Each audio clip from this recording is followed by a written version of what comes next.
think, my God, millions of tons, why can't you find it? We know it's out there. We're just waiting to get confirmation of where it is and how big it is.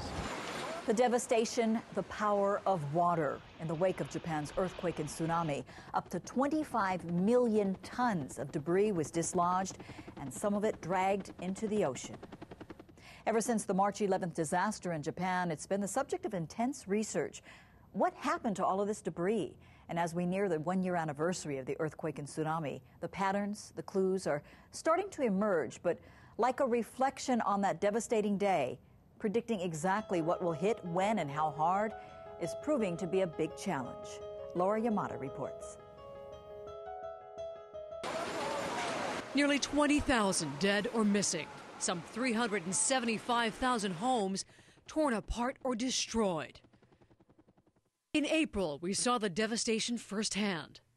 Right now, we're standing on the grounds of what used to be a middle school. Minami Sanriku, choked, killed by water. On land, the cleanup quickly began. Hawaii volunteer Kirby Fukunaga, fisherman by his side, painstakingly picking up the pieces. There's 24 fishermen here, but there's only 7 boats left. Everybody else's boat sunk. Nearly a year later, Kirby's returned to see temporary buildings erected, roads cleared, and bulldozers moving mountains of debris. It is what they can see, but others are keeping a close eye on what they're only starting to see. Cigarette lighters, lots of styrofoam, lots of plastic bags. 5,000 miles away on the California coast. Almost anything you can imagine, we found it at some time or another. Beachcombers Sharon McGuire and Chris Miller are finding dead birds, trash, and are on the lookout for tsunami debris. First responders to what washes up on these shores. When something unusual happens, we can usually tell. Jim Harvey directs the hundreds of beachcombers in the Moss Landing Marine Laboratories program. If it floats, and it will float for a long period of time, it'll make it across the Pacific and eventually land up on our shores.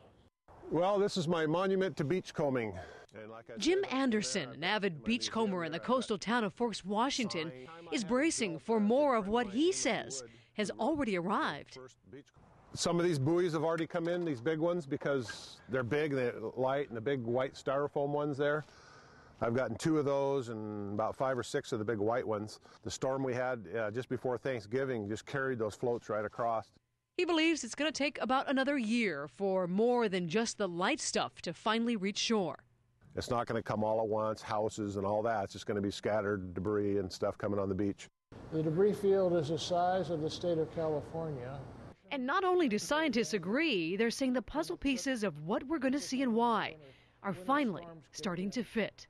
The first arrivals, those buoys, have been washing up from Northern California all the way up into about Kodiak. Here's a buoy, a Type 1, and a styrofoam buoy. Refrigerators have been washing up. Laura Yamada, KITV4 News.